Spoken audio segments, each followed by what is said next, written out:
Hey everybody, it's Aaron at Warmoth. You know, the internet has taught me fat neck equals fat tone, but is that really true? Let's find out.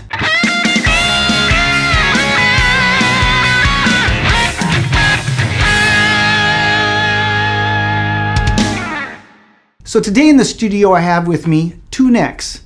This one is the fattest profile we offer, the Fatback. And this is the second thinnest profile we offer, the standard thin.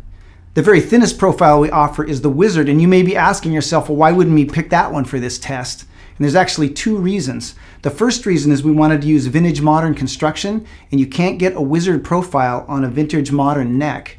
And the second reason is the standard thin is by far our most popular profile, and so way more people are going to have a frame of reference if we go with a standard thin. Now, as usual, we went to great lengths to eliminate every possible variable. In fact, both necks for this test were cut from the same blank of maple. I'll also be paying attention to things like strumming strength and strumming position. So with all that said, let's do this thing.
Well, that was fun, but dang, I am not used to playing a neck as big as the Fatback. That is one big neck. As far as tone, I did hear some differences, and I hope you did too. I wouldn't necessarily call one better than the other, but they were different.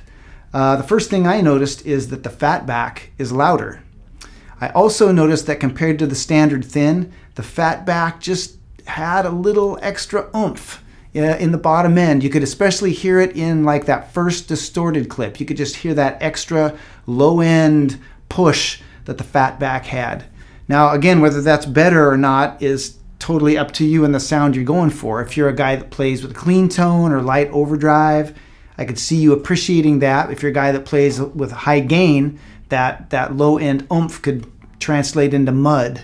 So, you know, it just depends on what you're going for. Bottom line, I would always pick the neck profile that feels the best in my hand over trying to achieve some supposed tone. Because a lot of the things that we talk about in these shootouts or these comparison videos, they're so subtle and they can easily be compensated for with some other part of your setup that has a much bigger effect on your tone, like your pickups or your amp. But the neck profile, the actual shape of it in your hand, not so much. That's not going anywhere. And it's going to affect everything you do every time you play. So pick the profile that feels most comfortable to you and make your tonal adjustments elsewhere. That's my opinion. Now, as far as the signal chain, it's our usual. We have an official Fender Stratocaster Body of Science outfitted with Seymour Duncan SSL1 single coils.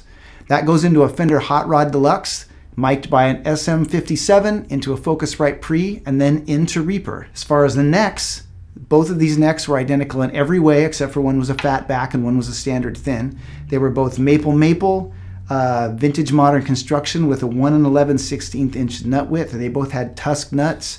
They both had 6150 nickel frets, and everything else, they were totally identical. And that is Warmoth's fat neck versus thin neck tone shootout. If you have any more questions, make sure and check out our website, where you'll find the Fatback profile, the standard thin profile, and a whole bunch of profiles in between. And until next time, keep on picking.